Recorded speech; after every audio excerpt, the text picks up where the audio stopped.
एकांत क्या है? अक्सर लोग एकांत और अकेलापन को एक मान लेते हैं, जबकि ये दोनों अलग हैं। आप हजारों लोगों की भीड़ में अकेला महसूस कर सकते हैं, आप अपनों के बीच भी अकेला महसूस कर सकते हैं, परंतु एकांत तभी महसूस होगा जब आप शांत हो, खुद को तलाश रहे हो। हम अक्सर यही गलती करते हैं, एकांत के लाभ को अकेलेपन में ढूंढने लग जाते हैं। एकांत का मतलब अकेले रहना नहीं, बल्कि एकांत का अर्थ खुद के साथ रहना, शांत रहना। एकांत शक्ति देता है, स्वास्थ्य और विनम्रता देता है, लोगों के प्रति दया भाव देता है, और अकेलेपन में ये सब कुछ छिन जाता है। कहानी शुरू होती है विवेक से। विवेक एक बड़े शहर में एक प्रतिष्ठित कंपनी में काम करता था। हर किसी के लिए वह एक आदर्श जीवन जी रहा था, अच्छा कैरियर, शानदार वेतन और एक बड़ा सर्कल। लेकिन अंदर से विवेक खाली था।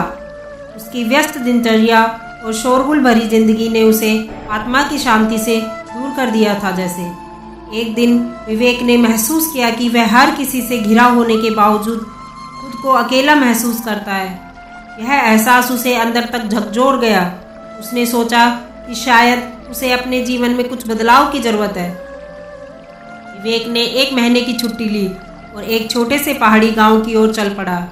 यह एक शांत झील के किनारे बसा हुआ था। यहाँ प्रकृति अपनी पूरी भव्यता में थी।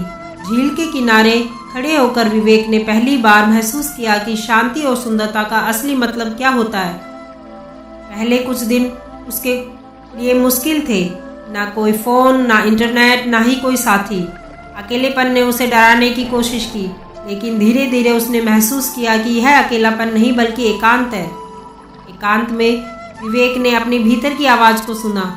उसने अपने बचपन के सपनों और उन इच्छाओं के बारे में सोचना शुरू किया जिन्हें उसने कभी समय की कमी या जिम्मेदारियों के बोझ के तले दबा दिया था। झील के पास बैठकर वह अक्सर खुद से सवाल करता, मैं कौन हूँ? क्या मैं सच में वही कर रहा हूँ जो मैं करना चाहता हूँ? मेरा असली उद्देश्य क्या है? ये सवाल उसके जीवन में एक नई जागरूकता लेकर आए। उसने महसूस किया कि वह अपनी खुशी को बाहरी चीज़ों में ढूंढने की कोशिश कर रहा था, जबकि असली खुशी उसके भीतर छिपी हुई थी।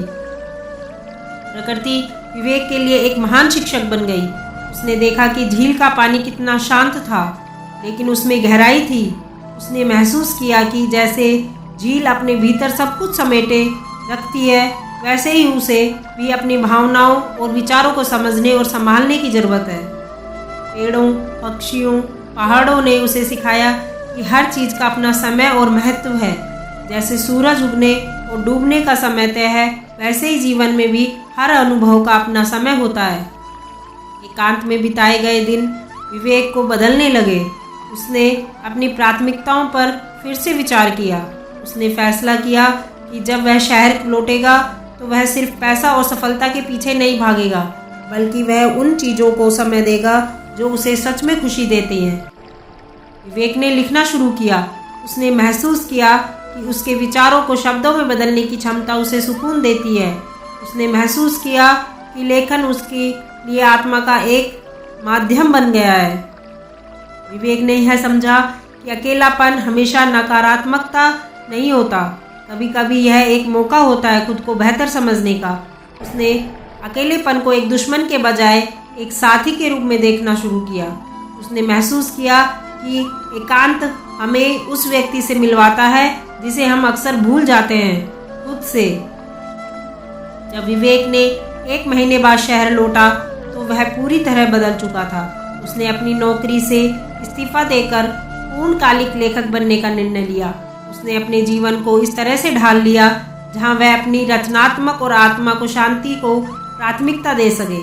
विवेक का निर्णय उसके दोस्तों और परिवार के लिए हैरानी भरा था, लेकिन विवेक ने खुद को साबित किया। पहली पुस्तक जिंदगी बेस्टसेलर बन गई। विवेक की यह यात्रा हमें सिखाती है कि एकांत और अकेलेपन में फर्क करना जरूरी है। एकांत हमें खुद से जोड़ता है, जबकि अकेलापन हमें दूसरों से जोड़ने की जरूरत का एहसास कराता है।